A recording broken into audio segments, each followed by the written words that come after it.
Lintasan sejarah peradilan militer di Indonesia. Peradilan militer memiliki sejarah panjang yang berakar pada kebutuhan negara untuk menegakkan disiplin dan hukum di dalam angkatan bersenjata.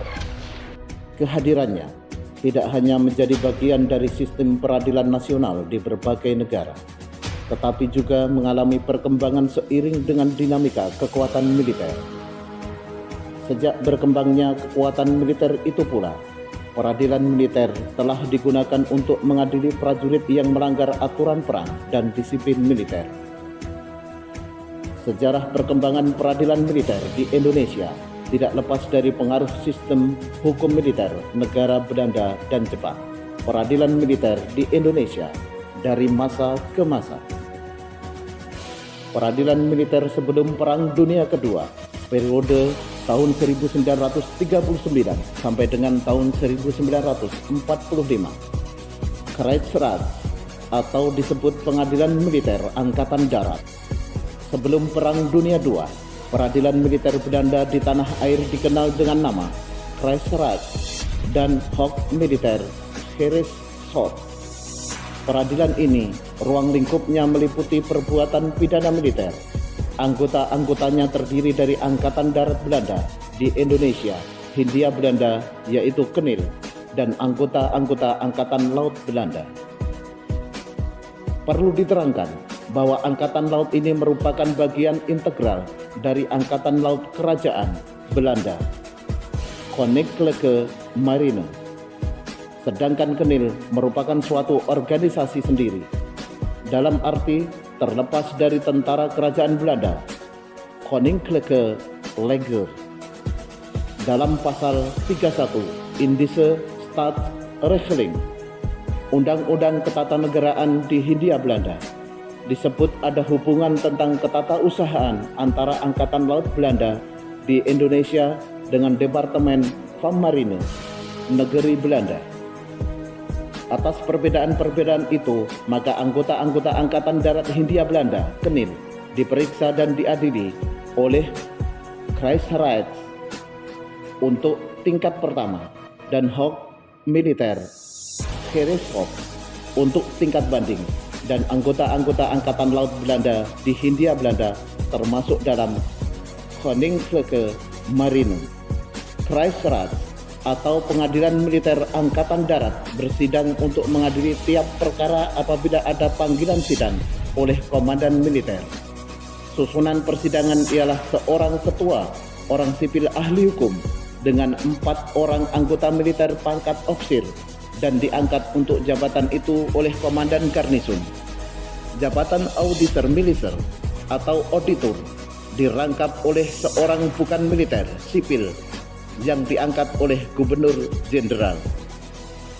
Pengadilan Militer Angkatan Darat memeriksa dan mengadili perkara pidana pada tingkat pertama terhadap semua anggota militer dan orang-orang sipil yang bekerja di lingkungan militer. Krijgsraad atau Pengadilan Militer Angkatan Laut. Badan ini mengadili perkara pidana yang dilakukan oleh anggota Angkatan Laut Belanda, Koninklijke Marine, yang berada di luar negeri Belanda. Anggota-anggota badan tersebut terdiri dari ofisir-ofisir Angkatan Laut Belanda dan biasanya bersidang di atas geladak kapal perang. Di Hindia Belanda, pada waktu itu, badan pengadilan bersangkutan dipanggil bersidang oleh Komandan Tertinggi Angkatan Laut Belanda. Seorang ofisir tata usaha dari Angkatan Laut ditunjuk sebagai penuntut umum di daerah Hindia Belanda dulu. Hof Militer Gerechtshof atau Pengadilan Militer Tinggi merupakan badan pengadilan banding serta mengadili pada tingkat pertama perkara pidana yang dilakukan ofisir Angkatan Laut Belanda berpangkat lebih tinggi dari Letnan Laut kelas 1. Hof Militer Gerechtshof merupakan pengadilan militer instansi kedua dan tertinggi di Hindia Belanda serta berkedudukan di Jakarta. Susunan dalam persidangan terdiri dari 5 orang dengan majelis hakim 2 orang ahli hukum yang seorang akan bertindak sebagai ketua serta 3 orang ofisir tinggi menengah yang terdiri dari 2 anggota Angkatan Darat Belanda dan 1 Angkatan Laut Belanda yang masih berdinas aktif maupun sudah pensiun. Seorang advokat fiskal general pada Hof Militer Gerechtshof atau Peradilan Militer Tinggi bertindak sebagai penuntut umum yang diangkat oleh Gubernur Jenderal. Pada Hof Militer Gerechtshof juga terdapat seorang panitera. Pada Hof Militer Gerechtshof mengadili perkara pidana tingkat pertama yang dilakukan anggota militer yang berpangkat kapten ke atas, dan pada tingkat banding atau kedua mengadili perkara banding putusan Peradilan Militer Angkatan Darat Kreisrat dan Peradilan Militer Angkatan Laut Z Kreisrat. Peradilan militer setelah kemerdekaan periode tahun 1945. Pada masa ini peradilan militer di Indonesia masih mengadopsi ketentuan pemerintah zaman penjajahan Belanda, yaitu Kreisrat, yang berfungsi sebagai hukum acara dalam memeriksa dan mengadili perkara pidana pada tingkat pertama terhadap semua anggota militer dan orang sipil yang bekerja di lingkungan kemiliteran. Adapun dasar hukum yang digunakan adalah pasal 2 Ketentuan Peralihan Undang-Undang Dasar 1945 yang berbunyi, segala badan negara dan peraturan yang ada masih langsung berlaku selama belum diadakan yang baru menurut Undang-Undang Dasar ini. Periode tahun 1946 sampai dengan 1948. Pada periode ini, pemerintah telah mengundangkan Undang-Undang Nomor 7 Tahun 1946 pada tanggal 8 Juni 1946 yang dalam pasal 22 menyatakan mengadakan peradilan tentara selain pengadilan biasa, dan berdasarkan ketentuan pasal 5 pengadilan tentara diberi kewenangan juga mengadili perkara koneksitas. Pada saat bersamaan diundangkan Undang-Undang Nomor 8 Tahun 1946 tentang peraturan hukum acara pidana pengadilan tentara. Sesuai dengan kebutuhan pada saat itu, Undang-Undang Nomor 7 Tahun 1946 diganti dengan Peraturan Pemerintah Nomor 37 Tahun 1948 tentang susunan dan pengadilan kejaksaan dalam lingkungan pengadilan ketentaraan. Dan selanjutnya dibentuk peradilan khusus di lingkungan ketentaraan, yaitu Mahkamah Tentara Sementara dan Mahkamah Tentara Daerah Terpencil. Mahkamah Tentara Luar Biasa dibentuk berdasarkan Peraturan Pemerintah Nomor 5 Tahun 1946 dan Peraturan Pemerintah Nomor 4 Tahun 1947 yang bertujuan untuk mempermudah berlangsungnya peradilan tentara di beberapa daerah yang masih rawan dan bahaya bekas daerah Hindia Belanda dari tanggal 10 Mei 1940, maka dibentuklah Mahkamah Tentara Sementara. Berdasarkan Peraturan Pemerintah Nomor 22 Tahun 1947, mahkamah ini bertindak sebagai pengadilan negeri untuk daerah hukumnya yang merangkap menjadi pengadilan tentara luar biasa. Mengingat tidak semua daerah telah dibentuk mahkamah tentara dan keterbatasan hakim militer, tenaga ahli, Mahkamah Tentara Daerah Terpencil dibentuk berdasarkan Peraturan Pemerintah Nomor 23 Tahun 1947. Mahkamah ini dibentuk di daerah terpencil secara nyata dalam suatu daerah pertempuran. Periode agresi kedua tahun 1948.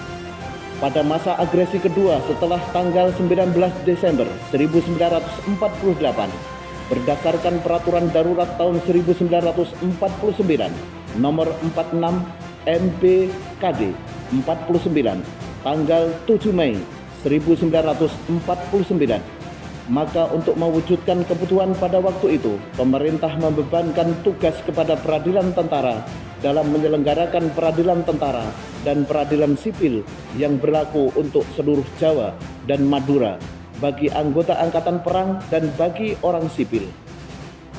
Kewenangan yang diberikan pada pengadilan tentara pada waktu itu meliputi pengadilan tentara pemerintah militer, pengadilan sipil pemerintah militer, mahkamah tentara luar biasa, dan kewenangan menjalankan hukuman penjara. Periode RIS tahun 1949 sampai dengan 1950. Pada masa pemerintahan Republik Indonesia Serikat atau RIS berdasarkan Undang-Undang Nomor 6 Tahun 1950 mempertegas lagi kompetensi peradilan militer yang antara lain menyatakan masih berlakunya peraturan pemerintah pengganti Undang-Undang Nomor 36 Tahun 1949 tentang penghapusan peraturan darurat Nomor 46 MBKD 49 dan menghidupkan kembali pengadilan tentara yang ada sebelum tanggal 7 Mei 1949.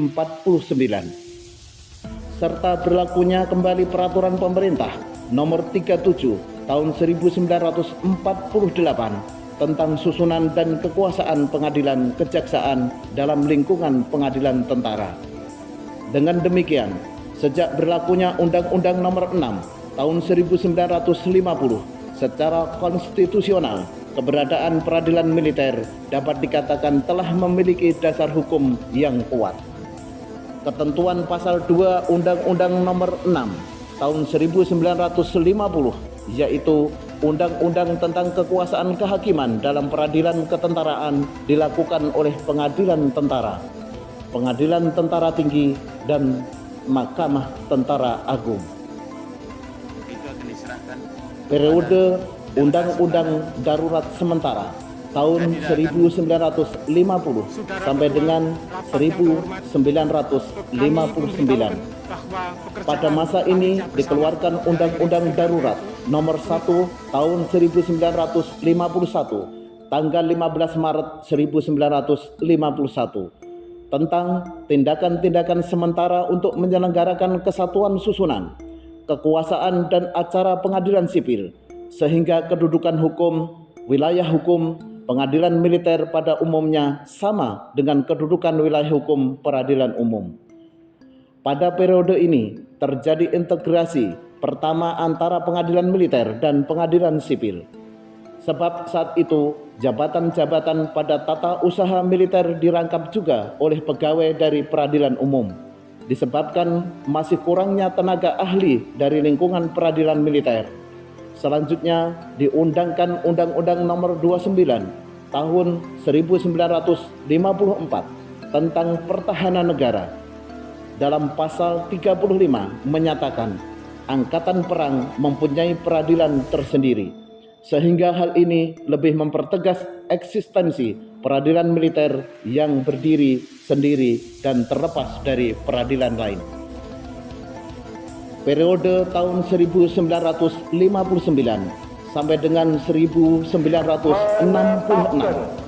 Pada periode ini dikenal Dekret Presiden tanggal 5 Juli tahun 1959, yaitu kembalinya Undang-Undang Dasar 1945 secara murni dan konsekuen, sehingga untuk melaksanakan ketentuan pasal 24 Undang-Undang Dasar 1945 yang mengatur tentang kekuasaan kehakiman telah diundangkan dalam Undang-Undang Nomor 19 Tahun 1964 tentang kekuasaan kehakiman. Dalam ketentuan pasal 7 Undang-Undang Nomor 19 Tahun 1964 disebutkan bahwa kekuasaan kehakiman dilaksanakan oleh pengadilan dalam lingkungan peradilan umum, peradilan agama, peradilan militer, dan peradilan tata usaha negara. Dan semua pengadilan berpuncak pada Mahkamah Agung yang merupakan pengadilan tertinggi semua lingkungan peradilan. Peradilan tersebut secara teknis berpuncak pada Mahkamah Agung dan secara administratif pada saat itu berada di bawah departemen masing-masing, Departemen Kehakiman, Departemen Agama, dan Departemen Hankam. Pada waktu itu, Panglima Angkatan setingkat dengan Menteri Negara, sehingga masing-masing Panglima Angkatan membentuk peradilan sendiri, yaitu Peradilan Militer Angkatan Darat, Peradilan Militer Angkatan Laut, Peradilan Militer Angkatan Udara, sehingga peradilan militer pada saat itu belum terintegrasi dan berada langsung di bawah Panglima dari masing-masing angkatan. Periode 11 Maret 1966 sampai dengan tahun 1970 dalam rangka pemurnian pelaksanaan Undang-Undang Dasar 1945 sesuai dengan keputusan Majelis Permusyawaratan Rakyat Sementara nomor 29 MPRS 1966 Jo TAP MPRS nomor 39 MPRS 1968, maka pemerintah bersama DPR GR telah mengadakan peninjauan terhadap Undang-Undang Nomor 19 Tahun 1964 karena dianggap tidak melaksanakan pemurnian pasal 24 Undang-Undang Dasar 1945. Berdasarkan Undang-Undang Nomor 5 Tahun 1969 dibentuk peradilan khusus Mahkamah Militer Luar Biasa (Mahmilu). Pengadilan khusus ini dibentuk untuk menyidangkan perkara-perkara yang dianggap membahayakan keamanan bangsa dan negara dan memerlukan penyelesaian dengan segera. Hal ini disebabkan perkara tersebut sangat erat kaitannya dengan kebijakan pemerintah di bidang pertahanan dan keamanan, seperti peristiwa G30 SPKI.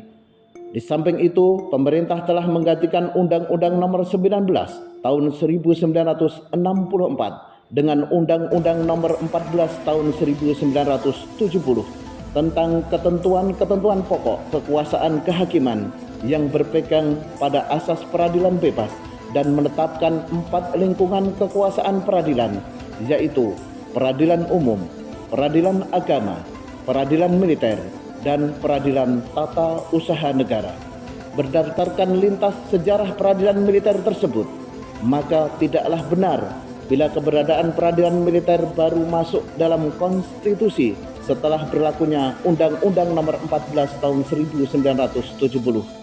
Sebab peradilan militer berkembang sejalan dengan secara konstitusi yang berlaku di negara kita dan bersifat mandiri terlepas dari peradilan lain. Kedudukan peradilan militer tidak saja setara dengan peradilan lain, tapi juga memiliki kewenangan yang terpisah dengan peradilan lainnya. Perkembangan peradilan militer. Peradilan militer berdasarkan Undang-Undang Nomor 31 Tahun 1997. Penyelenggaraan peradilan militer.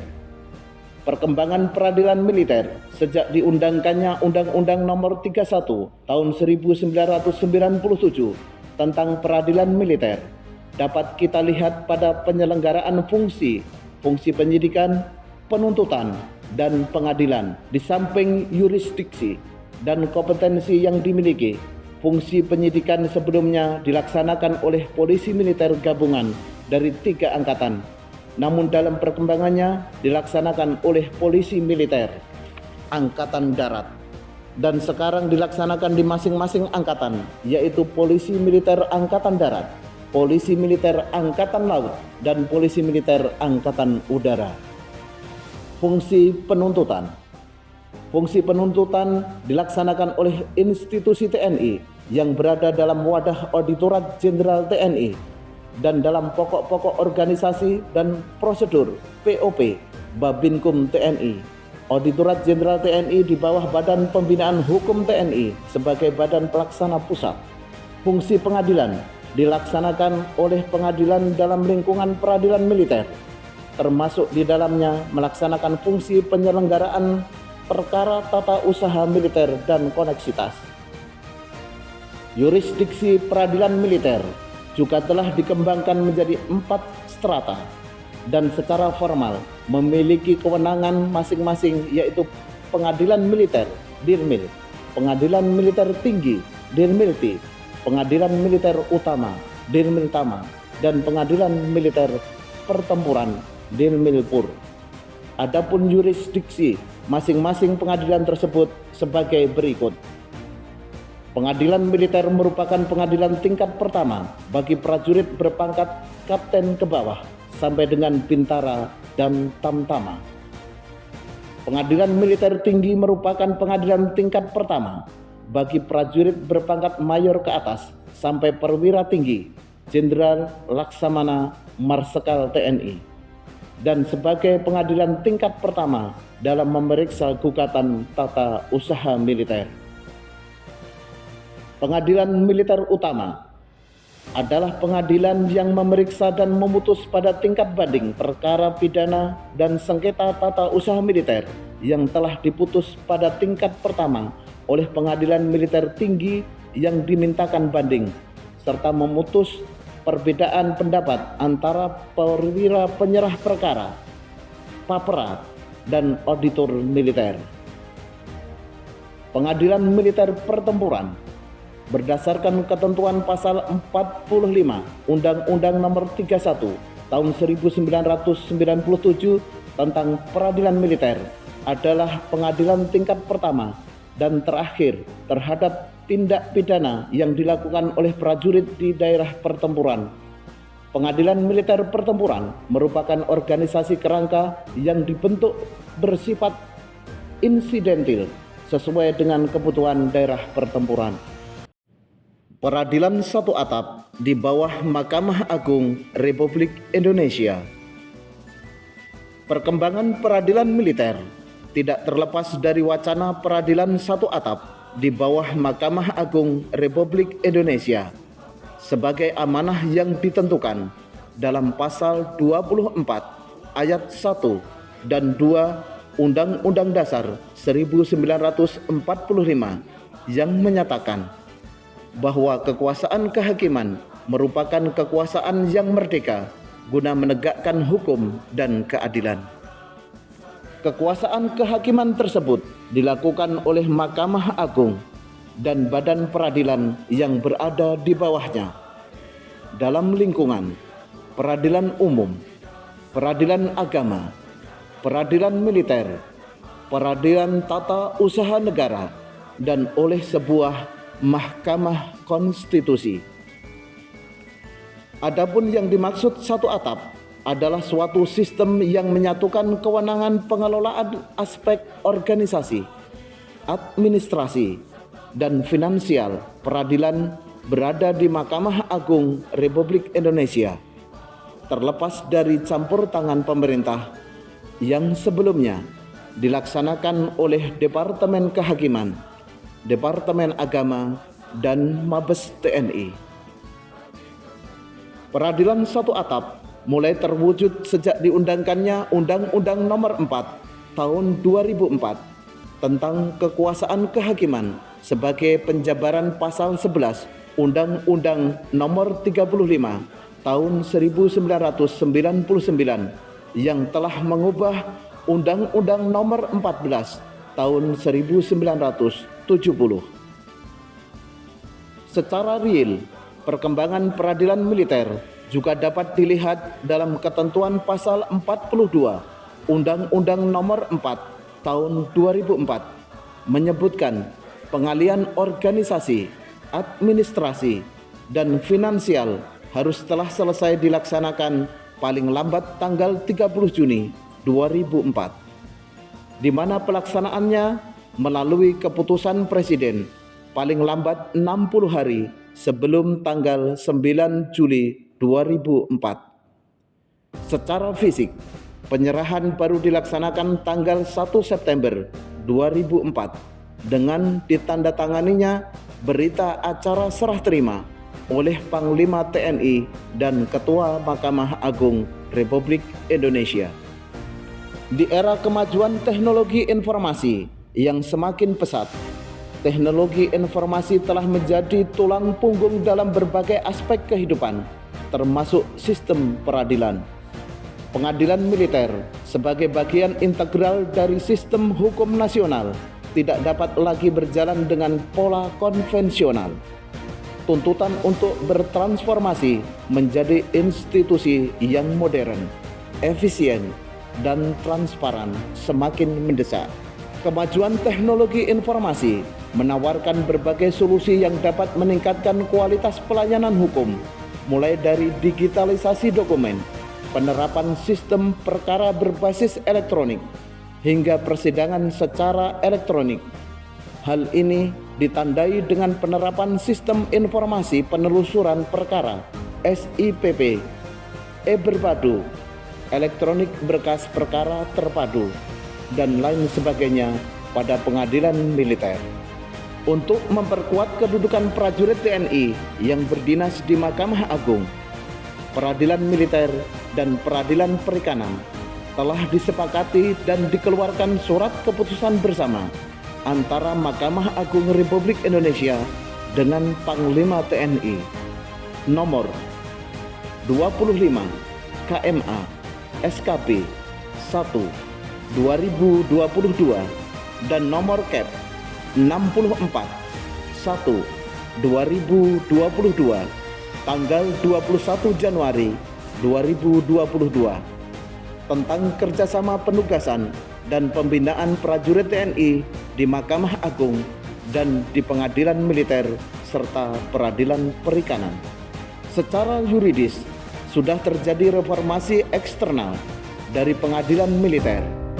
Sebelumnya, kerangka organisasi pengadilan militer masih menggunakan kerangka organisasi yang lama berdasarkan keputusan Panglima ABRI nomor Kep 01/1984 tanggal 30 Oktober 1984 dan Kep 06/2/1988 tanggal 27 Februari 1988.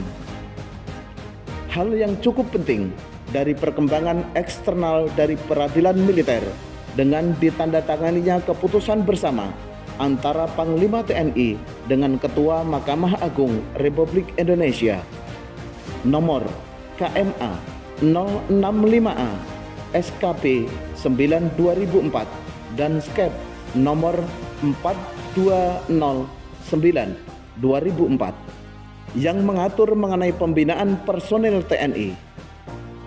Berdasarkan peraturan Mahkamah Agung nomor 7 tahun 2015 tentang organisasi dan tata kerja kepaniteraan dan kesekretariatan peradilan sebagaimana telah mengalami beberapa kali perubahan dan terakhir diubah dengan peraturan Mahkamah Agung nomor 1 tahun 2025 tentang perubahan ke-6 atas peraturan Mahkamah Agung nomor 7 tahun 2015 tentang organisasi dan tata kerja kepaniteraan dan kesekretariatan peradilan, bahwa pengadilan militer menyidangkan prajurit TNI yang melakukan tindak pidana berdasarkan KUHP, KUHPM, serta peraturan perundang-undangan lainnya termasuk persidangan koneksitas yang dilaksanakan secara terbuka untuk umum. Pada saat ini, peradilan militer di Indonesia berjumlah 23 dengan disahkannya peraturan pemerintah nomor 22 tahun 2025 tentang pembentukan Pengadilan Militer Tinggi 4 Balikpapan dan Pengadilan Militer Tinggi 5 Makassar dan peraturan pemerintah nomor 23 tahun 2025 tentang pembentukan Dirmil 103 Pekanbaru, Dirmil 418 Kendari, dan Dirmil 5 Manokwari. Peradilan militer yang semula berjumlah 23 bertambah menjadi 28 dengan rincian 2 pengadilan militer tinggi dan 3 pengadilan militer.